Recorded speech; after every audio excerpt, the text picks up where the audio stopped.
સ્વામિનારાયણ સ્વામિનારાયણ.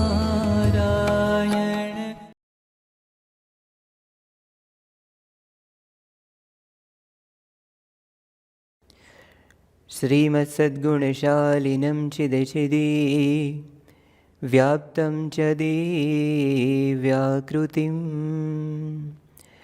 जीवे साक्षरमुक्तकोटिसुखदं नैकावताराधिपं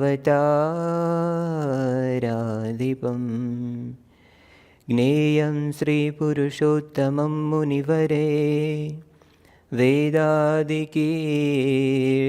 विभुं तं मूलाक्षरयुक्तमेव सहजा नन्दं च वन्दे सदा. कृपा करो मुझ पर हरि सुखनिधि सहजानंद आपके गुणगान करने बुद्धि दो भगवंत. आपके गुणगान करने बुद्धि दो भगवंत. श्री स्वामीनारायण भगवान की जय. अक्षर पुरुषोत्तम महाराज की जय. गुणातीतानंद स्वामी महाराज की जय. भगत जी महाराज की जय. शास्त्री जी महाराज की जय. योगी जी महाराज की जय. प्रमुख स्वामी महाराज की जय. महंत स्वामी महाराज की जय. प्रमुख स्वामी महाराज शताब्दी महोत्सव की जय.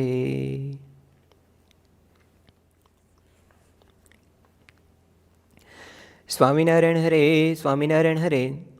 वचनामृत गढ़ड़ा प्रथम प्रकरण का 54वां. भागवत धर्म का पोषण और मोक्ष का द्वार.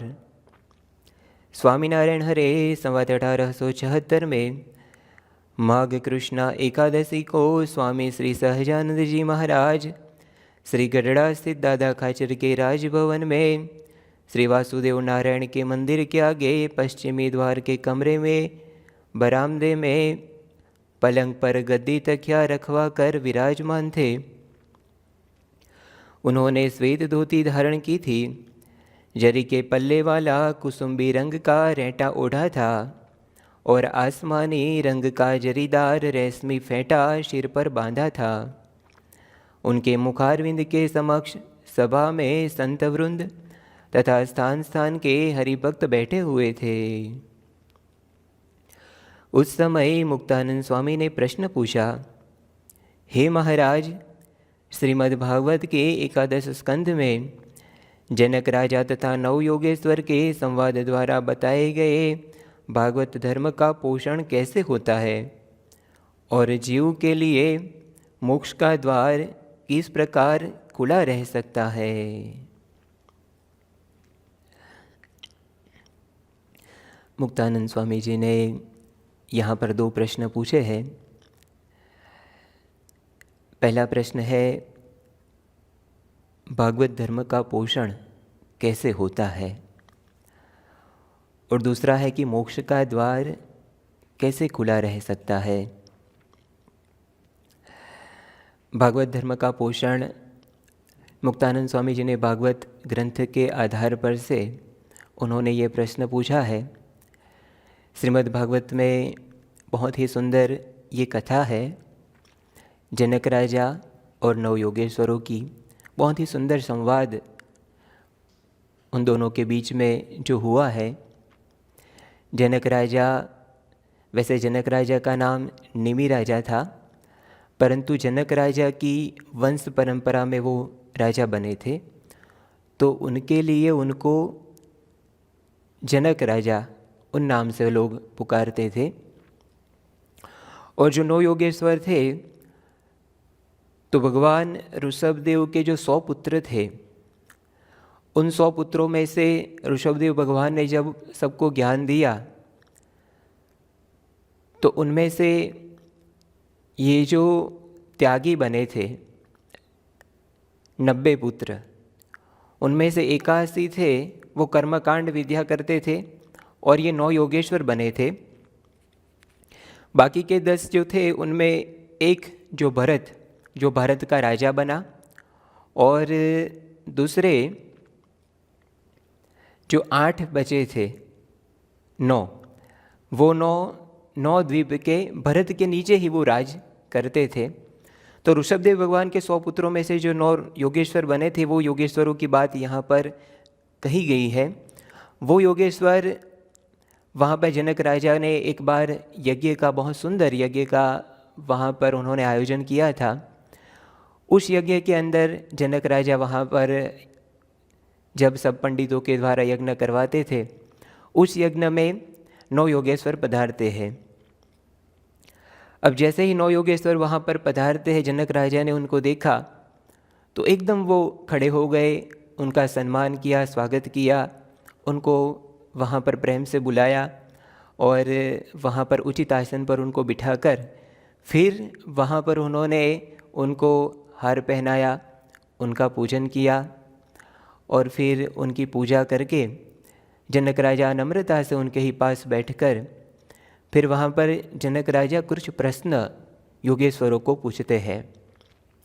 और जो संवाद उन दोनों के बीच में होता है, उस संवाद में जो चर्चा हुई है वो भागवत धर्म के बारे में चर्चा हुई है, जिसमें धर्म, ज्ञान, वैराग्य और भक्ति के बारे में बहुत सुंदर चर्चा वहाँ पर जनक राजा ने जो प्रश्न पूछे हैं उनके उत्तर वहाँ पर दिए गए हैं।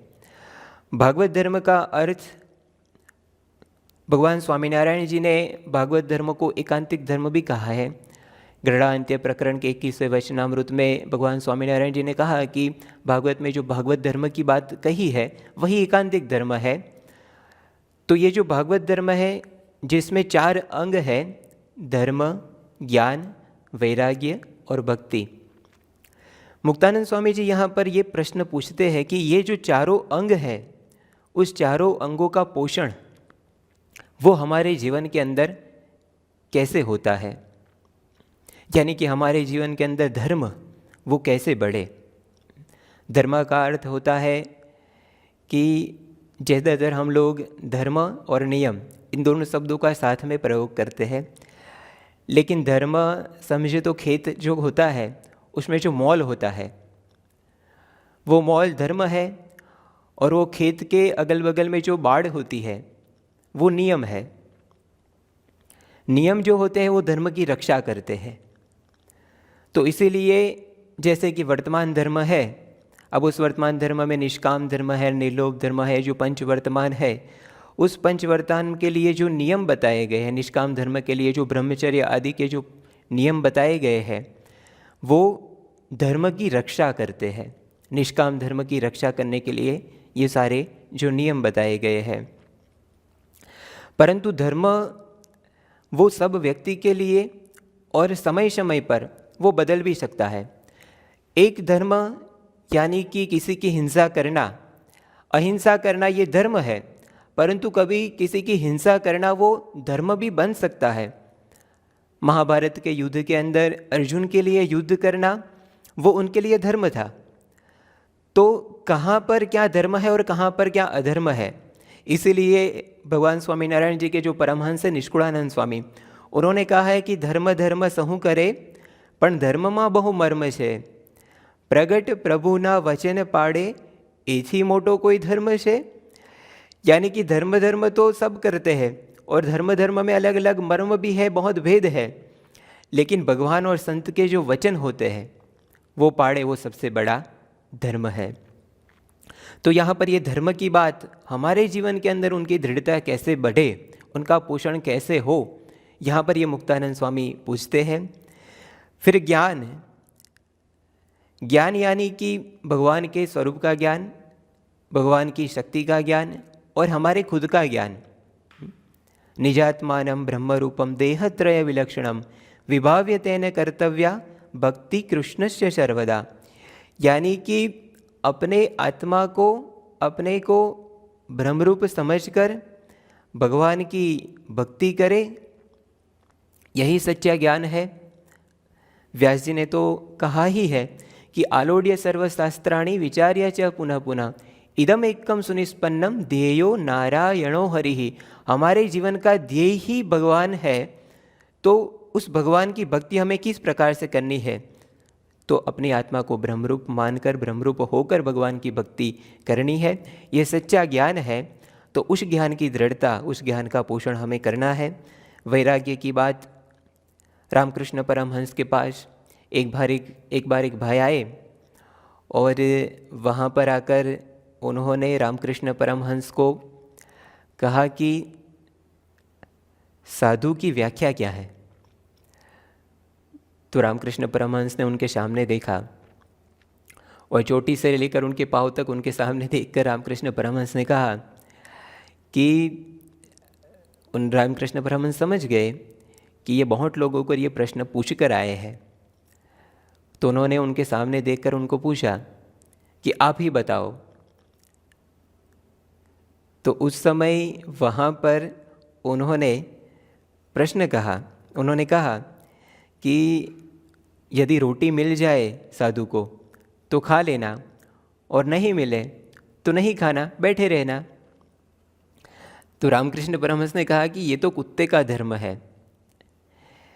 कि संत की व्याख्या तो ये है कि जो कुछ भी मिले उनमें से सबको बांटकर खाना, और ना मिले तो भगवान की कृपा समझना कि भगवान ने मुझे ये तक दी है, या अवसर दिया है तप करने का। तो वैराग्य का अर्थ ये होता है कि हमें जो कुछ भी प्राप्त होता है उनका त्याग करें। वैसे त्याग तो होता है, कभी कभार परीक्षा में नंबर कम आए हैं, मार्क्स कम आए हैं, तो सब लोग उदास हो जाते हैं, खाना छोड़ देते हैं। यहाँ पर इस प्रकार के वैराग्य की बात नहीं है। किसी ने कुछ बोल दिया, घर में झगड़ा हो गया और गुस्से में आकर जाओ नहीं खाना, ऐसा बोल देते हैं, तो उनको वैराग्य नहीं गिना जाता। समझकर त्याग करने की बात यहाँ पर जो है उनको वैराग्य कहा जाता है। तो हमारे मन के अंदर ये जो भाव प्रकट हो जाए, संसार के विषयों के प्रति हमारी अनासक्ति, कि ये जो संसार के जो विषय है वो दुख रूप है और सच्चा सुख भगवान में है, तो इस प्रकार का जो वैराग्य हमारे जीवन के अंदर आए, वो वैराग्य की बात यहाँ पर कही गई है भागवत धर्म की। और भगवान की भक्ति, ज़्यादातर भक्ति की बात आती है तो 9 प्रकार की भक्ति हमारे शास्त्रों के अंदर बताई गई है। श्रवणम कीर्तनम विष्णोः, स्मरणम पादसेवनम, अर्चनम वंदनम दास्यम, सख्यम आत्मनिवेदनम।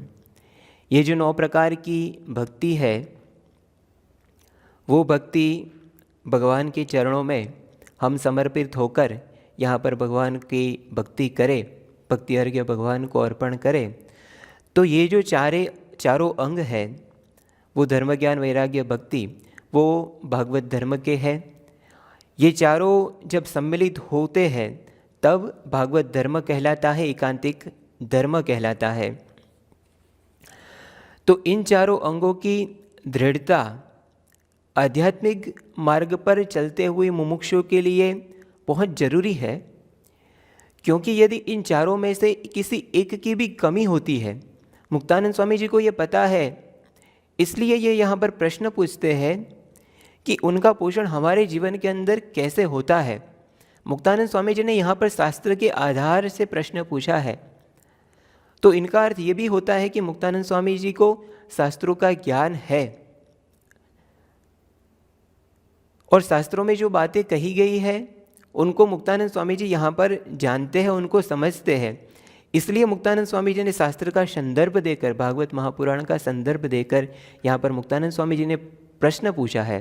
क्योंकि शास्त्रों में जो जिनके जीवन के अंदर ये भक्ति भगवान की थी, लेकिन उनके जीवन के अंदर भगवान के भक्त होते हुए भी इन चारों अंग में किसी एक की न्यूनता थी, तो उनके जीवन के अंदर विघ्न आया है। तो इसलिए यहाँ पर मुक्तानंद स्वामी जी इस प्रश्न को पूछते हैं। मुक्तानंद स्वामी जानते थे कि रावण तो भगवान का भक्त था, उनकी भक्ति की शक्ति से ही वहाँ पर शिवजी उन पर प्रसन्न हुए थे और उनको वरदान दिया था उनको शक्ति दी थी और अलग अलग बहुत कुछ भगवान शंकर ने उनको दिया था, लेकिन फिर भी ब्राह्मण होने के बावजूद वेदों का ज्ञान भी उनको था, लेकिन फिर भी वो ब्राह्मण रावण उनके जीवन के अंदर धर्म नहीं था, तो उनके जीवन के अंदर विघ्न आया। सीता माता के सामने उनकी बुरी नज़र गई तो उनके जीवन के अंदर विघ्न आया। अर्जुन भी भगवान के भक्त ही थे, लेकिन जब महाभारत की युद्ध की शुरुआत हुई तो अर्जुन ने ही भगवान कृष्ण को कहा कि सेनयोर उभयोर मध्ये रथम स्थापीय मेच्युत, हे अच्युत, मेरा जो रथ है वो दोनों सेनाओं के बीच के अंदर ले जाकर खड़ा रखो, मुझे देखना है कि मुझे किसके किसके साथ युद्ध करना है।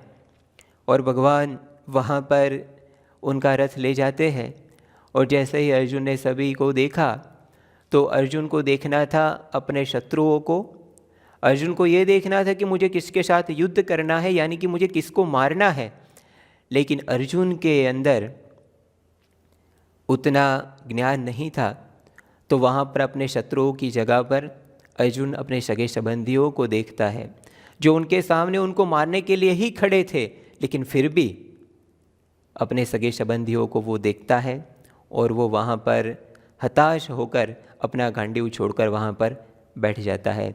भगवान जब उनको गीता का ज्ञान सुनाते हैं, फिर से वो खड़ा होता है।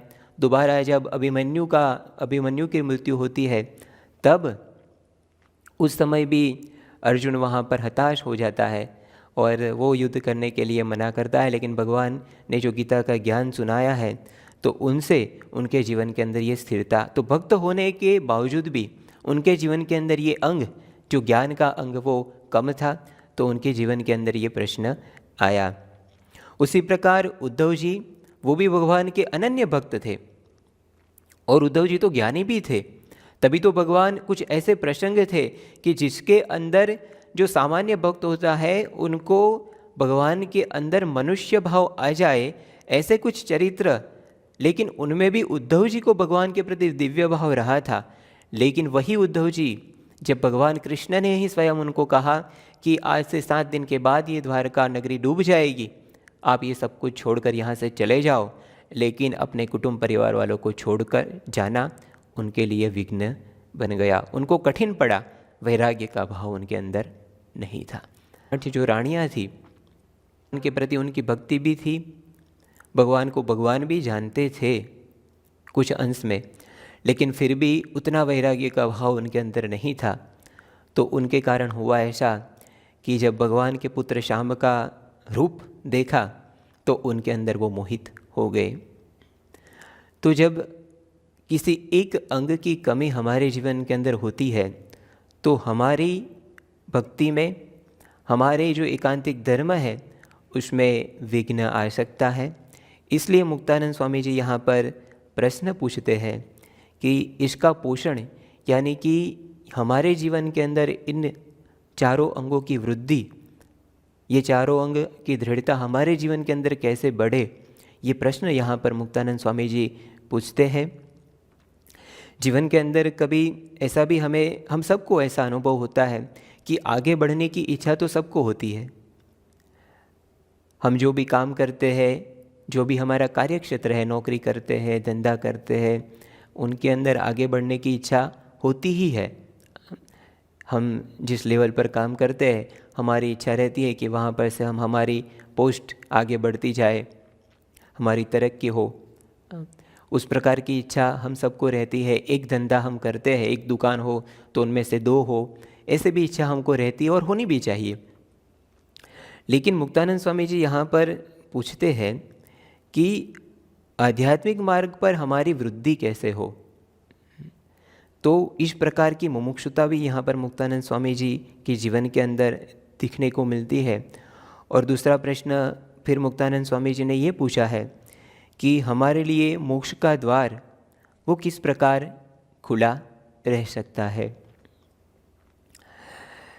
जब हमारे जीवन के अंदर ये चारों अंग यानी कि एकांतिक धर्म सिद्ध होता है तो हमारे लिए हमारा मोक्ष हो भी जाता है, हो ही जाता है। मुक्तानंद स्वामी जी ने यहाँ पर पूछा है कि मोक्ष का द्वार किस प्रकार खुला रहता है।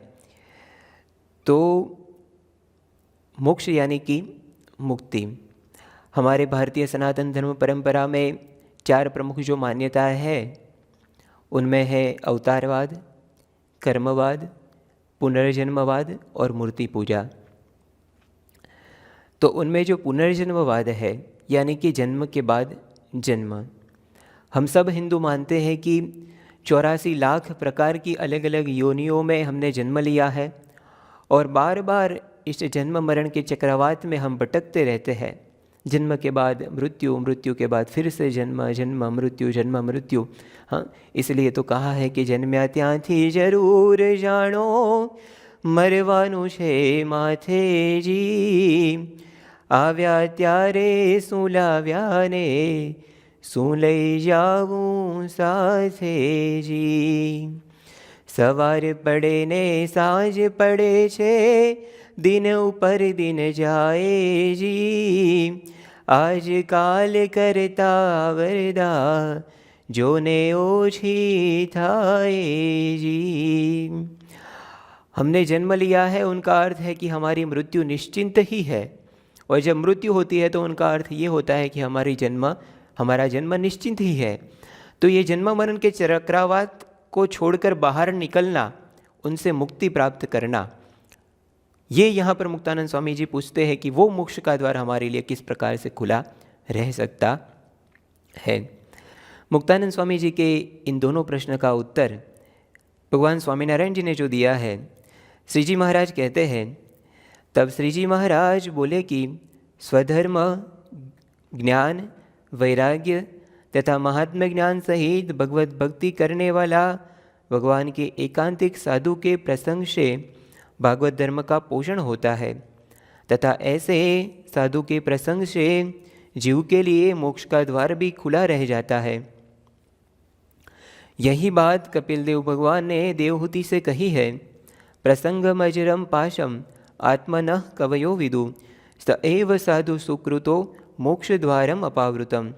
इस जीव को अपने सगे संबंधी जनों से जैसा दृढ़ प्रसंग रहता है, वैसे का वैसा ही प्रसंग यदि भगवान के एकांतिक साधु से रहे तो इस जीव के लिए मोक्ष का द्वार खुल जाता है। भगवान ने यहाँ पर जो उत्तर दिया है, दोनों प्रश्न के अंदर दोनों के उपाय के रूप में भगवान ने यहाँ पर ऐसे एकांतिक संत बताए हैं। यदि हमें संत मिल जाए तो हमारे जीवन के अंदर एकांतिक धर्म भी, भागवत धर्म भी, उनका भी पोषण होता है, और ऐसे सच्चे संत, उनके प्रसंग से हमारे के लिए ये मोक्ष का द्वार भी खुल जाता है। इसलिए तो कहा है कि गुरु बिन ज्ञान नहीं, गुरु बिन ध्यान नहीं, गुरु बिन आत्म विचार न लहत सुपन में, कि गुरु बिना आध्यात्मिक मार्ग पर बढ़ना बहुत ही मुश्किल है, क्योंकि आध्यात्मिक मार्ग इतना घना है। आध्यात्मिक मार्ग के लिए ऐसा कहा जाता है कि एक बहुत ही घना जंगल हो, और अमावस्या की रात्रि को 12 बजे उस घने जंगल के अंदर, जहाँ पर दिन में भी सूर्य प्रकाश की किरण नहीं पहुँच सकती, ऐसे घने जंगल के अंदर आपको अकेला छोड़ दिया जाए और आपकी आँखों पर काली पट्टी बांध दी जाए, और फिर वहाँ पर एक काली बिल्ली को छोड़कर आपको कहा जाए कि इस अंधेरे में आप इस काली बिल्ली को ढूंढ निकालो। उस प्रकार आध्यात्मिक मार्ग पर चलना, जितना ये बिल्ली को ढूंढना नामुमकिन लगता है, उतना ही आध्यात्मिक मार्ग पर आगे बढ़ना बिना गुरु के वो मुश्किल हो जाता है। लेकिन जब संत मिलते हैं, भगवान स्वामीनारायण जी यहाँ पर कहते हैं, तो उनकी कृपा से एकांतिक धर्म की भी सिद्धि होती है, और उनकी ही कृपा से, उनके प्रसंग से मोक्ष का द्वार भी खुला रह जाता है। लेकिन वो संत, वो कैसे है, उनको कैसे हमें पहचानना है? तो संत, भारतवर्ष के अंदर तो कई संत हैं, लेकिन संत 4 प्रकार के होते हैं। एक होते हैं जो दिए जैसे, दूसरे होते हैं जो मशाल जैसे, तीसरे होते हैं जो बिजली जैसे, और चौथे होते हैं जो दावानल अग्नि के जैसे। चारों अग्नि ही है, लेकिन चारों में बहुत ही बड़ा अंतर है, बहुत ही बड़ा भेद है। जो सामान्य दिए जैसे होते हैं, उनको यदि छोटी सी पवन की लहर आए तो वो बूझ जाता है, यानी कि उनके जीवन के अंदर थोड़ा बहुत ही विषयों का ऐसा प्रसंग हो जाता है तो वो उनमें लुप्त हो जाते हैं, यानी कि वो उनके नियमों का भंग वहाँ पर हो जाता है। मसाल जैसे जो होते हैं वो थोड़ी पवन की लहर से वो बुझते नहीं है, लेकिन यदि उनके जीवन के अंदर ज़्यादा विषयों का योग होता है तो वो चलायमान हो जाते हैं। बिजली जैसे जो होते हैं, बिजली तो वैसे आकाश के बादलों के अंदर वो चमकती दमकती है और बादलों में पानी भी होता है, लेकिन बादलों को चीरकर वो बिजली चमकती दमकती दिखाई देती है। उसी प्रकार जो ऐसे संत होते हैं जो विषयों के इस बंधनों में वो बंधते नहीं है। और चौथे प्रकार के जो संत होते हैं वो कैसे होते हैं कि वो तो रहते ही पानी में है। दावानल जो अग्नि है वो समुद्र के अंदर, गहरे पानी के अंदर वो रहता है और वहाँ पर वो रहता है, और जो खारा जल समुद्र का है उनको ही वो पीता है और उस खारे जल को वो मीठा बना देता है। तो कैसे संत जो हमारे जीवन के अंदर एकांतिक धर्म की दृढ़ता हमारी करवाए और हमारे लिए मोक्ष का द्वार खोल दे। खुद के जीवन के अंदर दृढ़ता हो उतने से पूरा हो जाता नहीं, वो दूसरों की भी दृढ़ता करवा सके, ऐसे सच्चे संत हमारे लिए चाहिए।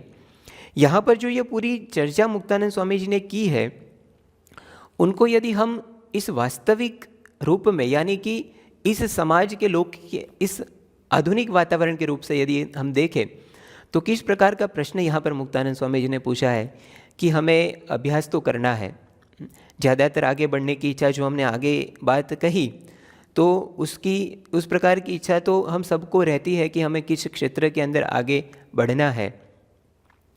लेकिन मुक्तानंद स्वामी जी के जीवन के अंदर ये देखने को मिलता है कि पहले हमारे जीवन के अंदर ध्येय स्पष्ट होना चाहिए। ध्येय स्पष्टता के बाद उस मार्ग पर आगे बढ़ने की इच्छा, त्वरा, ये भी मुक्तानंद स्वामी जी के जीवन के अंदर देखने को मिलता है। फिर भगवान स्वामीनारायण जी यहाँ पर जो उत्तर देते हैं, यानी कि पढ़ाई करने के लिए स्कूल, कॉलेज, यूनिवर्सिटी या बहुत सारी होती है, लेकिन हमें कहाँ जाना है? जहाँ पर हम जिस क्षेत्र के अंदर आगे बढ़ना चाहते हैं उस क्षेत्र के अंदर हम कैसे सरलता से और हम हमारे ध्येय को किस प्रकार से अचीव कर सके, उस प्रकार की स्कूल, कॉलेज और यूनिवर्सिटी जो हमारा ध्येय है हासिल करने में हमें मदद करे। तो इस प्रकार की यहाँ पर चर्चा मुक्तानंद स्वामी जी, उनके लिए हम भी देखते हैं। अब जब हमें कॉलेज पसंद करनी हो, स्कूल पसंद करनी हो, तो हम भी पहले चर्चा करते हैं कि भाई इसमें अच्छी तरह से हम पढ़ाई कर पाएंगे, तो इस प्रकार का सब कुछ हम छानबीन करके बाद में उसमें वहाँ पर प्रवेश करते हैं। तो यहाँ पर भी मुक्तानंद स्वामी कहते हैं, यहाँ पर तो मोक्ष की बात है, तो जब मोक्ष के लिए हमें गुरु पसंद करने हैं तो उनको, गुरु को हमें पहले पूरी तरह से जानना पड़ता है, देखना पड़ता है। वो गुरु कैसे होने चाहिए, उस संत को हम पहचाने कैसे?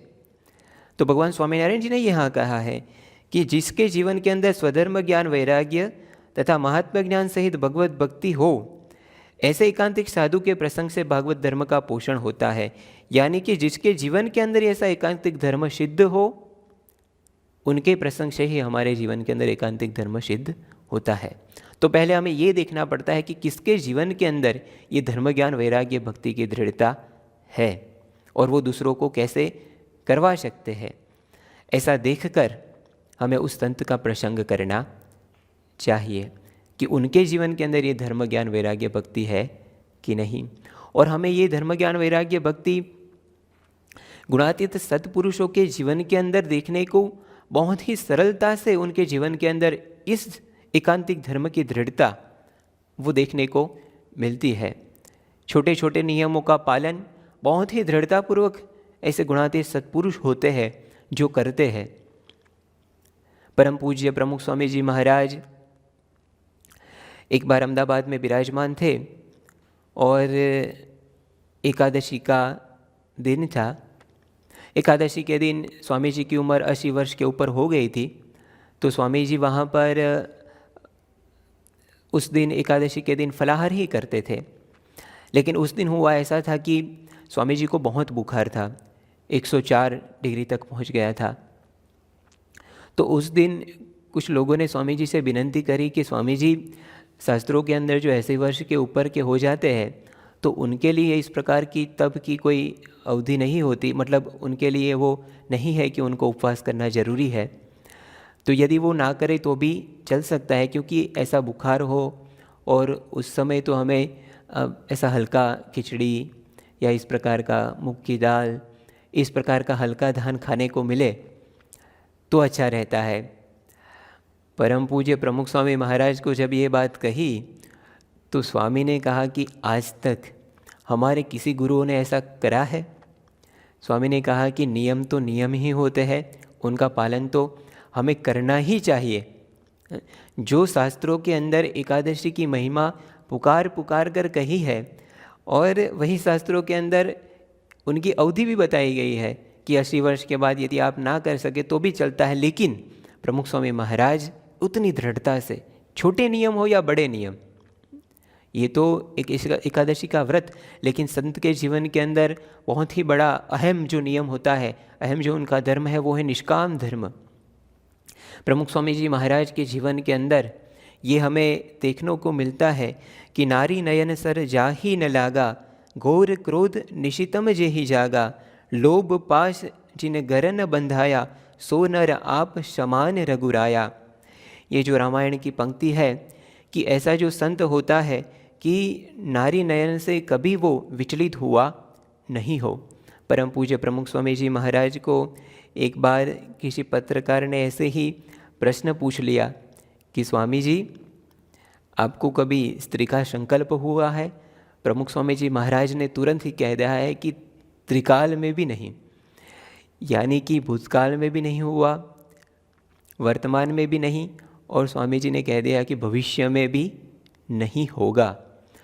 तो स्वामी जी के जीवन में यदि हमें देखने को मिलता है कि कभी स्वामी जी यहाँ पर इस तरह से सभा में बैठे हो और जो आसन बिछाया है और आसन की किसी एक छोर पर छोटी बच्ची भी वहाँ पर से गुजर जाए उस आसन को छूकर, तो स्वामी जी उस दिन उपवास कर लेते थे। तो इस प्रकार के नियमों की दृढ़ता प्रमुख स्वामी जी महाराज के जीवन के अंदर और महान स्वामी महाराज के जीवन के अंदर भी हमें देखने को मिलती है। परम पूज्य महान स्वामी जी महाराज तारीख 12/9/2016 को मुंबई में विराजमान थे और उस दिन स्वामी जी प्रातः पूजा में विराजे। प्रातः पूजा के बाद महान स्वामी जी महाराज हर रोज़ औषध पान करते हैं। तो उस दिन संतों वहाँ पर औषध लेकर आए तो स्वामी जी ने औषध लेने के लिए मना कर दिया। तो संतों ने पूछा कि स्वामी क्यों नहीं लिया आपने? स्वामी ने कहा कि नहीं लेना है। तो फिर संतों ने ज़्यादा आग्रह किया कि स्वामी आपको तो बाईपास ऑपरेशन हो चुका है और आपकी उम्र भी इतनी ज़्यादा है और आपको ये लेना ही पड़ेगा। तो स्वामी ने कहा कि नहीं लेना है। तो सबने पूछा कि ये सभा चालू है इसलिए सब लोग बैठे हैं। तो स्वामी ने कहा कि हाँ। स्वामी बात को टालना चाहते थे, अब वैसे तो हर रोज़ लेते थे। फिर सेवक संतों ने कहा कि पर स्वामी जी आप जब औषध लेते हो तो आपके सामने सेवक संत तो खड़े रह जाते हैं, तो किसी को दर्शन नहीं होते ये। तो स्वामी ने कहा कि पर नहीं लेना है। फिर बाद में जब अपने निवास स्थान पर पहुँचे तब स्वामी ने ज़्यादा आग्रह किया। तब स्वामी ने बताया कि वो आज शास्त्री जी महाराज की आज्ञा का उपवास है ना, इसलिए नहीं लेना है। तो संतों तब हंसने लगी। स्वामी जी के मन में ये हो गया था कि जो जल जीर्ण का उत्सव दूसरे दिन था, तो स्वामी को ये लगा कि आज वो उत्सव है। स्वामी जी के मन में ये हो गया था, तो इसके लिए स्वामी जी ने ये औषध लेने के लिए भी मना कर दिया। तो कितनी एकादशी का व्रत पालन करने की कितनी दृढ़ता!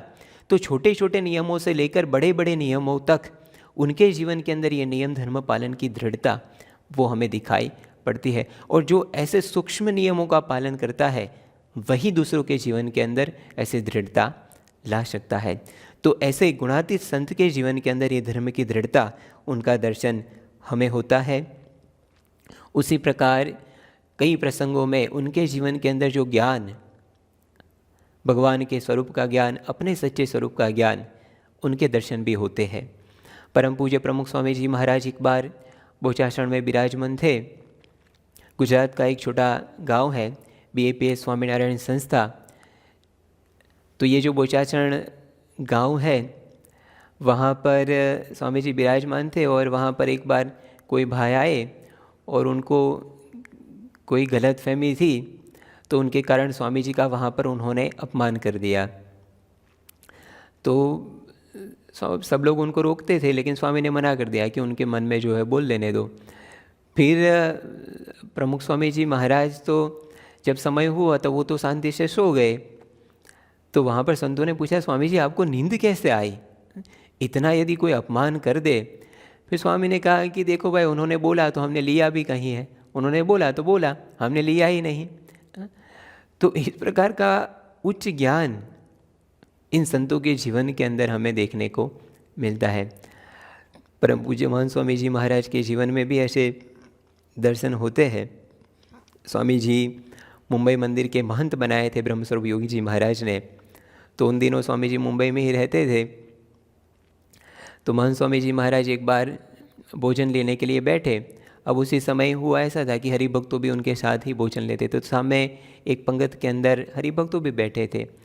अब एक भाई थे, उनको किसी ने ऐसा परोस दिया कि जो उनको पसंद नहीं था।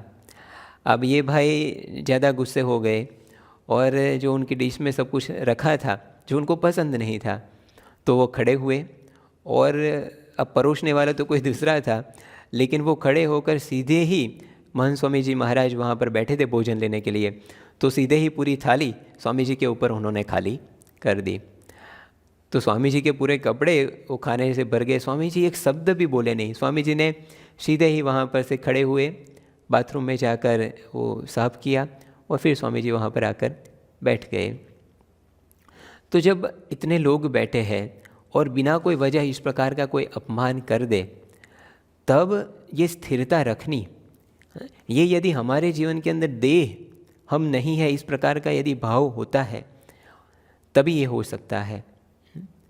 वरना तो देह के साथ यदि कोई ऐसा अपमान हो या फिर देह के अंदर कोई ऐसी बीमारी आ जाए या कोई मुश्किल ही आ जाए। प्रमुख स्वामी महाराज वहाँ पर भावनगर में विराजमान थे, तो वहाँ पर स्वामी जी पत्र लेखन कर रहे थे। हरिभक्त जो पत्र लिखते थे, स्वामी जी उनका उत्तर दे रहे थे। और वहाँ पर एकदम से ही वहाँ पर जो बल्ब होता था लाइट का, वो ऊपर से नीचे गिरा। अब सीधे ही स्वामी के शरीर पर सीधा स्पर्श हुआ, स्वामी की चमड़ी पर। लेकिन स्वामी जी पत्र लिख रहे थे इतनी स्थिरता से, स्वामी को पता भी नहीं चला कि ये गरम गरम बल्ब वो स्वामी के शरीर को छू गया और नीचे पड़ गया। तो इतनी स्थिरता, ये तो सामान्य बातें हैं, लेकिन जब बीमारियां बड़ी बड़ी, बाईपास ऑपरेशन जैसे प्रसंग भी उनके जीवन में आए, तब भी स्थिरता, ऐसी दृढ़ता उनके जीवन के अंदर देखने को मिलती है। तो इस प्रकार का ज्ञान का ऊंचा भाव वो भी इस गुणातीत संतों के, गुणातीत सत्पुरुषों के जीवन के अंदर देखने को मिलता है। उसी प्रकार से वैराग्य की भी दर्शन समय समय पर होते रहते हैं। ज़्यादातर वैराग्य का अर्थ जो हमने आगे कहा कि विषयों के प्रति, जगत के जो विषय है उनके प्रति अनासक्ति, यानी कि उनके अंदर कोई राग नहीं, और भगवान के अंदर प्रीति, ये दोनों जो भाव होता है वो परम पूज्य महंत स्वामी महाराज और प्रमुख स्वामी जी महाराज के जीवन के अंदर हमें देखने को मिलता है कि उनको इस विषयों के अंदर जरा से भी राग ही नहीं है। क्योंकि एक प्रसंग ऐसा होता है, तब हमें दर्शन होते हैं। प्रमुख स्वामी जी महाराज एक बार भोजन लेने के लिए बैठे और वहाँ पर एक सेवक संत स्वामी जी को फ़ोन लेकर आया कि स्वामी जी वहाँ पर कोई अगत्य की बात होगी, तो फ़ोन लेकर आए। स्वामी जी ने फ़ोन पर भोजन करना, सामने थाली रखी गई थी और फ़ोन पर बात कर ली स्वामी जी ने। जैसे ही फ़ोन ख़त्म हुआ तो स्वामी जी ने पानी लेकर हाथ स्वामी जी ने धो लिए। तो सेवक संत हंसने लगे कि स्वामी जी अभी तो भोजन है, आपने शुरू ही नहीं किया है। तो ये किस प्रकार का भाव कि खाने पीने में जो भी कोई तालमेल ही नहीं, खाना खाया या ना खाया कोई नहीं। एक बार स्वामी जी को वहाँ पर मूंग बनाए थे, स्वामी जी दोपहर में भोजन कर रहे थे और स्वामी जी मूंग ले रहे थे। और वहाँ पर विवेक सागर स्वामी जी पास में बैठे थे भोजन करने के लिए। तो स्वामी जी ने, विवेक सागर स्वामी ने कहा कि स्वामी इसमें तो नमक ही है नहीं, तो आपने बोला भी नहीं। स्वामी ने कहा कि अच्छा ठीक है, चलो लाओ ले लेते हैं। तो इस प्रकार कोई भी भाव ही नहीं, खाने पीने में कोई तालमेल ही नहीं, कोई आसक्ति ही नहीं, कोई स्वाद की कोई स्पृहा ही नहीं। परम पूज्य महंत स्वामी जी महाराज के जीवन में भी हमें ऐसे कई बार स्वामी के जीवन के अंदर देखने को मिलता है। स्वामी जी तारीख 29/4/2017 अहमदाबाद में विराजमान थे और वहाँ पर सब संतों ने भोजन के समय ऐसी बातें हो रही थी कि किसको क्या पसंद है, और उस समय शास्त्री जी महाराज को पूरन पोली पसंद है, इस प्रकार की बात वहाँ पर निकली। और बारी बारी बात आई तो फिर महंत स्वामी महाराज को पूछा कि स्वामी आपको क्या पसंद है। तो स्वामी ने कहा कि कभी सोचा ही नहीं क्या पसंद है। तो विवेक सागर स्वामी ने कहा कि स्वामी इसमें सोचना ही नहीं पड़ता, ये तो पता ही होता है कि हमें क्या पसंद है। यदि कोई किसी को पूछे तो वो अपनी फेवरेट आइटम हर प्रकार की बता देता है कि मुझे नमकीन ये पसंद है, मीठे में ये पसंद है, बाहर के खाने में जाओ तो यहाँ की ये वस्तु मुझे पसंद है। तो ये तो हमारे पास तैयार ही होता है कि हमें ये पसंद है। तब महंत स्वामी महाराज ने बताया कि मैं कभी जीभ को पूछकर खाता नहीं हूँ, पेट को पूछकर खाता हूँ। तो ये तो हमने सिर्फ खाने की बात करी।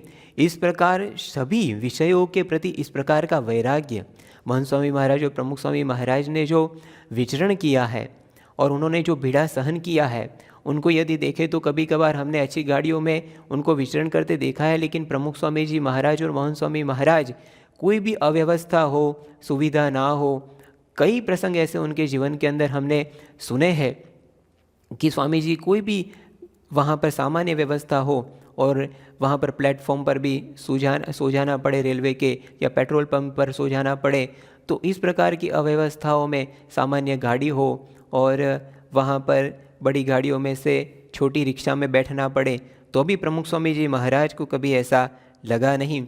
वहाँ पर मेमका गांव में प्रतिष्ठा थी और प्रमुख स्वामी जी महाराज गाड़ी में विराजमान होकर आ रहे थे, लेकिन जैसे ही गांव 1 किलोमीटर बाकी था और गाड़ी बिगड़ गई, तो प्रमुख स्वामी महाराज तुरंत गाड़ी में से उतरकर वो वहाँ पर रिक्शा में बैठ गए। और सब लोग तो वहाँ पर स्वामी की स्वागत के लिए वहाँ पर खड़े थे, और स्वामी जी को रिक्शा में देखा तो सबको पता चला कि स्वामी को कोई स्पृहा नहीं है। इतने बड़े धर्मगुरु होने के बावजूद गाड़ी मिले या रिक्शा, लेकिन संभाव उनके जीवन के अंदर वो देखने को मिलता है।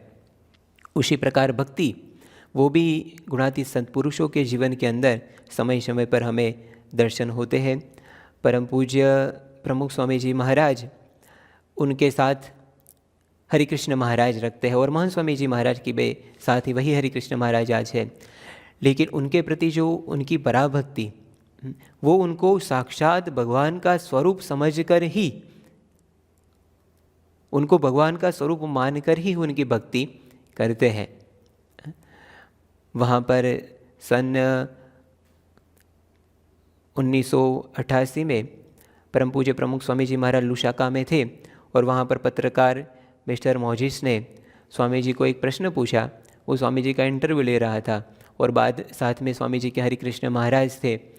तो उस समय मोजिस ने पूछा कि स्वामी जी ये किसका प्रतीक है? तो स्वामी ने कहा कि ये प्रतीक नहीं है, ये साक्षात भगवान है, साक्षात भगवान। तो साक्षात भगवान समझकर उनकी भक्ति स्वामी जी करते रहते हैं। परम पूज्य महंत स्वामी जी महाराज के जीवन में भी यह देखने को मिलता है। स्वामी जी तारीख 10/9/2016 को स्वामी दिल्ली से मुंबई आ रहे थे, दिल्ली से मुंबई जा रहे थे। तो उस समय स्वामी जी प्लेन में बैठे और प्लेन में जो एसी होता है वो चालू हुआ, तो एसी के सारे आउटलेट जो थे वो स्वामी जी की ओर थे। तो स्वामी जी ने तुरंत ही सारे आउटलेट वहाँ पर ठाकुर जी की ओर स्वामी जी ने करवा दिया। इस प्रकार की सूक्ष्म भक्ति उन गुणातीत संतों के जीवन के अंदर हमें देखने को मिलती है। अब ये प्रसंग हमें सुनने में बहुत छोटे लगे या ऐसे लगे कि इसमें, परंतु इस प्रकार का सूक्ष्म भाव, इस प्रकार की ऊंचे ज्ञान की दृढ़ता, इस प्रकार की वैराग्य की दृढ़ता, जब ऐसे सच्चे संत होते हैं उनको जब हम देखते हैं तभी हमें पता चलता है कि सच्ची भक्ति क्या है। हाँ, वरना तो हमें कभी ऐसा विचार तक नहीं आ सकता कि हम साथ में हैं और हमें जिस प्रकार से गर्मी लगती है और उसी प्रकार भगवान को भी गर्मी लगती है, भगवान को भी भूख लगती है। तो इस प्रकार के ऊंचे भक्तिभाव हमारे जीवन के अंदर जब ऐसे सच्चे संत को हम देखते हैं, तो ऐसे संत को देखकर हमारे जीवन के अंदर ऐसे ज्ञान की दृढ़ता, ऐसे भक्ति की दृढ़ता हो सकती है। तो इस प्रकार के ऐसे एकांतिक संत को हमें उनके जीवन के अंदर ऐसे एकांतिक गुणों को हमें देखना है और उस संत को हमें पहचान कर फिर हमें प्रसंग मजरम पासम आत्मनः कवयो विदु स एव साधु सुकृतो मोक्ष द्वारम अपावृतम, ऐसे सच्चे संत को पहचान कर उनका प्रसंग हमें फिर करना है। प्रसंग यानी कि क्या होता है, जैसे कि हम किसी का संग करता है, संग और प्रसंग में भेद यही है। प्रसंग मन कर्म वचन से होता है, जैसे कि पानी होता है और उस पानी के अंदर हम नमक मिला दे और उनको घोल कर रख दे और फिर उनको उबाले, तो उबालने से पानी जो होता है वो उड़ जाता है और नमक अलग हो जाता है। लेकिन जो दूध होता है उसमें यदि हम शक्कर मिलाए और फिर उसको उबाले, तो क्या होता है कि पहले तो दूध उबालने से वो जल जाता है और मिश्री उतनी मिश्रित हो जाती है उनके साथ कि यदि ज़्यादा उबाले तो वो दूध में से पेंडा बन जाता है, लेकिन उनमें से कभी वो अलग होते नहीं है। उसी प्रकार प्रसंग यानी कि ऐक्य भाव, कि जैसी प्रसंग जैसी प्रीति हमें हमारे रिश्तेदारों में, सगे संबंधियों में है, प्रसंग मचन पासम आत्मनः कवयो विदु, कि इस प्रकार का भाव जो अपने हम मानते हैं अपने रिश्तेदारों को, उसी प्रकार का प्रसंग मन कर्म वचन से यहाँ पर गुणातीत संत का जब हम करते हैं, तो उनसे हमारे जीवन के लिए, हमारे जीवन के अंदर इस प्रकार की एकांतिक धर्म की दृढ़ता और मुक्ति का द्वार हमारे लिए खुल जाता है। तो ऐसी दृढ़ता जिन लोगों ने करी है, ऐसे सच्चे संत को पहचान कर उन्होंने उनका संग किया है, उनका प्रसंग किया है, तो उनके जीवन के अंदर ऐसी दृढ़ता आती है। आज परम पूज्य प्रमुख स्वामी जी महाराज और महान स्वामी महाराज की निश्रा में लाखों ऐसे भक्त हैं जिन्होंने स्वामी जी की आज्ञा के अनुसार अपने जीवन के अंदर ऐसी दृढ़ता करी है। चाहे छोटा बालक हो या बड़ा बुजुर्ग हो, सबके जीवन के अंदर इस प्रकार की दृढ़ता हमें देखने को मिलती है। वहाँ पर सिकंदराबाद के अंदर मानव नाम का एक बालक, जिनकी उम्र 3 साल की थी। अब ये बालक प्रमुख स्वामी जी महाराज के प्रसंग से उनके जीवन के अंदर नियम धर्म की दृढ़ता कितनी ऊंची हो गया। आप विचार करिए, 3 साल की उनकी उम्र है। अब 3 साल की उम्र के अंदर ये बालक वहाँ पर स्कूल के अंदर पढ़ने के लिए जाता है और वहाँ पर ये मॉडर्न युग है। तो होता ऐसा है कि एक बार वहाँ पर 3 साल के बालक पर किसी बालिका ने, 3 साल के नहीं, तीसरी कक्षा में पढ़ते बालक पर किसी बालिका ने एक पत्र लिखा, प्रेम पत्र लिखा। और उस मानव को जब ये पत्र मिला, मानव ने देखा तो मानव तो अंदर से एकदम खिन्न हो गया। अब आप तीसरी कक्षा में जो बालक पढ़ता है उनकी उम्र 8 या 9 साल की होती है। अब आप विचार करिए कि ऐसे बालक के अंदर कैसी दृढ़ता होगी कि वो बालक वहाँ पर गया अपने क्लास टीचर के पास और वहाँ पर जाकर उन्होंने कहा कि देखो मैडम, ये मेरे पास ये पत्र आया और ये मुझे पसंद नहीं है। तो मैडम तो हंसने लगी कि भाई ये तो चलता है। फिर वो बालक प्रिंसिपल के पास गया तो प्रिंसिपल भी कहा कि भाई देखो ये तो मॉडर्न युग है, इसमें भी ऐसा तो चलता है, भूल जाओ ये सब। लेकिन मानव उसे रहा नहीं गया, वो अपने घर गया और घर जाकर वो उतना उदास रहता था। तो उनके माता पिता को लगा कि भाई इनको क्या हुआ है। फिर ज़्यादा पूछताछ की तो उन्होंने बताया कि मेरे स्कूल के अंदर ऐसा हुआ है मेरे साथ। तो उनके पेरेंट्स वहाँ पर स्कूल में आए और स्कूल में आकर वहाँ पर उनके प्रिंसिपल को मिले, उनको क्लास टीचर को मिले। तो उन्होंने बताया कि भाई देखो आजकल तो ये सब चलता ही रहता है, हाँ, इसमें कोई नई बात है नहीं। लेकिन उनके माता पिता ने कहा कि देखो ये चलता होगा बाहर दुनिया में, लेकिन हम प्रमुख स्वामी जी महाराज के शिष्य हैं, इसलिए हमारे साथ ऐसा चलेगा नहीं।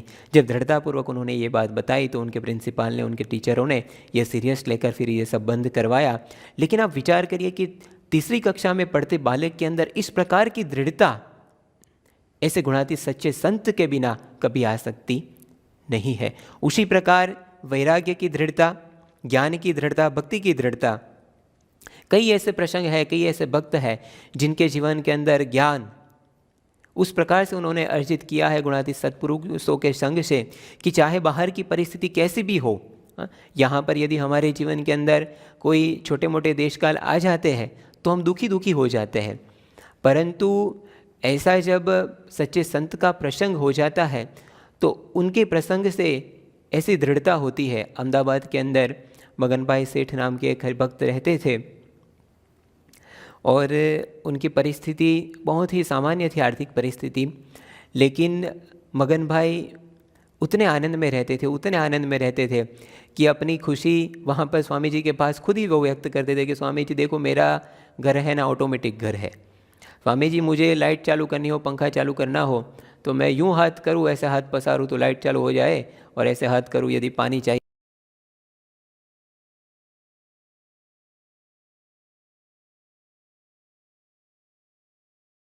जी मेरा घर ही इतना है। इतने छोटे घर में वो रहते थे, उनकी बेटियों की शादी नहीं होती थी और आर्थिक परिस्थिति तो बहुत ही सामान्य थी, लेकिन ऐसे के अंदर भी वो अखंड कैफ में, अखंड आनंद में, कोई तमा नहीं, उसके पास कुछ नहीं है, लेकिन कभी हरफ सुद्धा उन्होंने कभी उच्चारा नहीं कि मेरे पास कुछ नहीं है, भगवान मिले हैं तो सब कुछ मेरे पास है। अब इस प्रकार का ऊंचा ज्ञान ऐसे भक्तों के जीवन के अंदर देखने को मिलता है। यदि उनके जीवन के अंदर कोई आपत्ति भी आ जाए, योगेंद्र भाई परमार वहाँ पर अमेरिका के, उनका एक बेटा वो एक बार कार एक्सीडेंट में वो मारा गया, तो फिर भी उनको थोड़ा भी दुख हुआ नहीं, वो आनंद से वहाँ पर जो प्रमुख स्वामी जी महाराज वहाँ पर पधारे थे तो वहाँ पर जो उत्सव था उनकी सेवा में वो जुड़े रहे। तो ज्ञान की दृढ़ता जो समय पर हमें पता चलती है, जो सच्चा प्रसंग गुणातीत संत का करते हैं उनके जीवन के अंदर ऐसी ज्ञान की दृढ़ता, ऐसा ज्ञान ऊंचा उनके जीवन के अंदर दर्शन हमें होता है। उसी प्रकार वैराग्य की भावना, ये तो बहुत ही ऊंची बात है, और उनमें भी वैराग्यता का भाव वो युवकों में होना वो तो बहुत ही ऊंची बात है। आज प्रमुख स्वामी जी महाराज की आज्ञा से इस प्रकार के वैराग्यवान युवक, जो यहाँ पर सब युवकों के लिए जो सबसे ज़्यादा मुश्किल होता है युवान अवस्था में, वो जो मर्यादा का पालन करना, स्त्री पुरुष मर्यादा का, लेकिन वो भी उतनी दृढ़ता से आज युवकों उनके पालन करते हैं। तो इस प्रकार का नियमों का पालन वो करते हैं यदि उनके मन के अंदर इस प्रकार का वैराग्य का भाव है जगत के प्रति। और ऐसे महिला भक्तों में भी हमें ऐसे दर्शन होते हैं कि ऐसी कई युवान युवतियाँ भी है जो इस प्रकार से नियमों का संपूर्ण पालन वो करती है। तो इस प्रकार का वैराग्यता का भाव उनके जीवन के अंदर दर्शन होता है। परम पूज्य प्रमुख स्वामी जी महाराज का जो मंदिर है मुंबई के अंदर, वहाँ पर 2008 में मुंबई के अंदर वहाँ पर एक जो मंदिर के अंदर जो सिंहासन होते हैं वो सिंहासन को सुवर्ण रचित बनाने थे, तो उसके लिए वहाँ पर सुवर्ण का दान वहाँ पर सब लोग भक्त कर रहे थे। और तब वहाँ पर अहमदाबाद से एक युवक 25,000 रुपये लेकर वो मुंबई गए थे कपड़े खरीदने के लिए अपने लिए, और कपड़े खरीदने के लिए वो मुंबई गए थे। लेकिन जब उनको ये पता चला कि यहाँ पर इस प्रकार का सुवर्णदान हो रहा है तो उन्होंने 25,000 रुपये वहाँ पर सुवर्ण के दान के अंदर वो दे दिए। अब युवा अवस्था के अंदर अपने मौज शौक छोड़कर इस प्रकार का भाव वहाँ पर प्रदर्शित करना, इस प्रकार का भाव उनके मन के अंदर ऐसा विचार आना, इस प्रकार का वैराग्य ऐसे गुणातीत संतों की निष्ठा में ही हमें दर्शन होते हैं। उसी प्रकार भगवान की भक्ति, ये भक्ति बहुत ही विशिष्ट होती है, क्योंकि भक्त के लिए भक्ति क्या होती है कि उनके गुरु की प्रसन्नता के लिए जो कुछ भी करना पड़े वो करे, वो उनके लिए भक्ति बन जाती है। गुणातीत संतों के योग के अंदर, उनकी निष्ठा के अंदर यदि हम देखें तो परम पूज्य मोहन स्वामी महाराज एक स्थान से दूसरे स्थान पर जाते होते हैं तो स्वामी जी के स्वागत के लिए कई ऐसे भक्त होते हैं जो अलग अलग तप उपवास, जो उनको पसंद ज़्यादा होता है, ऐसी वस्तुओं का त्याग कर देते हैं। और स्वामी जी वहाँ से एक स्थान से दूसरे स्थान पर जाते हैं तो पद यात्रा लोग करते हैं, स्वामी जी के दर्शन करते, दंडवत यात्रा करके जाते हैं, विशिष्ट भक्ति अर्घ्य स्वामी जी के चरणों में अर्पण करते हैं। और चौथी बात जो होती है भगवान की भक्ति, तो वो भी उनके भी दर्शन ऐसे गुणातीत संत के निष्ठा भक्तों के जीवन के अंदर होते हैं। भक्तों के लिए भक्ति यानी कि अपने गुरु को, अपने भगवान को प्रसन्न करने के लिए जो कुछ भी करना पड़े वो करना, वो उनके लिए भक्ति बन जाती है। कई ऐसे भक्त होते हैं जो इस प्रकार भगवान की प्रसन्नता के लिए विशिष्ट तप नियमों का वो पालन करते हैं।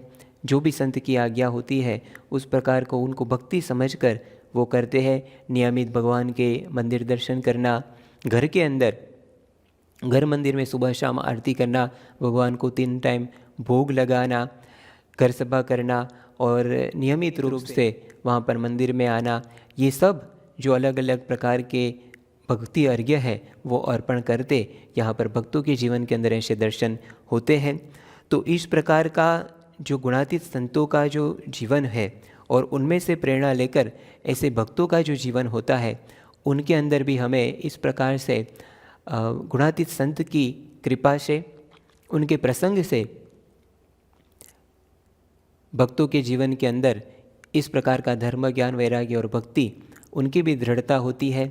तो मुक्तानंद स्वामी जी ने जो प्रश्न पूछा है कि हमारे जीवन के अंदर भागवत धर्म का पोषण कैसे होता है और मोक्ष का द्वार कैसे खुला रहता है, तो हम हमारे जीवन के अंदर ऐसे सच्चे संत को पहचानें और ऐसे सच्चे संत को पहचान कर उनका प्रसंग करें। प्रसंग यानी कि मन कर्म वचन से उनकी आज्ञा का पालन करें, संपूर्ण समर्पित होकर। यदि ऐसे सच्चे संत की आज्ञा का पालन हम करते हैं तो हमारे लिए भी उस संत की कृपा से, संत स्वयं भगवान का धाम है, भगवान के रहने का धाम है, तो वो धाम यानी कि हमारे लिए मोक्ष हो जाता है, मोक्ष का द्वार हमारे लिए खुल जाता है। तो यहाँ पर भगवान स्वामीनारायण जी ने सुंदर उत्तर यहाँ पर दिया है। फिर आगे भगवान स्वामीनारायण जी के दूसरे परमहंस से वो प्रश्न पूछते हैं। फिर सुख मुनि ने प्रश्न पूछा, चाहे कैसे भी आपत्ति आ जाए किंतु स्वधर्म से विचलित न होने वाले पुरुष को किस लक्षण द्वारा परखा जा सकता है? तब श्री जी महाराज बोले, जिस परमेश्वर के वचनों के पालन की तत्परता रहती हो तथा छोटे मोटे वचन का लोप न कर सके, ऐसा जिनका स्वभाव हो, उसे चाहे कैसा भी आपत्काल आ जाए तो भी वह धर्म से च्युत नहीं होता। इसलिए जिनमें वचन पालन की दृढ़ता रहती है उनका ही धर्म सुदृढ़ रहता है तथा सत्संग भी उसी का सुदृढ़ रहता है। इति वचनामृतम। तो यहाँ पर भगवान स्वामीनारायण जी ने दूसरे उत्तर में भी यहाँ पर जो नियमों के पालन की बात जो आगे हमने करी है, तो यहाँ पर वो बताते हैं। तो इस वचनामृत के अंदर जो बात कही गई है वो हमारे जीवन के अंदर जो आध्यात्मिक मार्ग पर आगे बढ़ने का प्रयत्न करते हैं उनके लिए बहुत ही ज़रूरी है।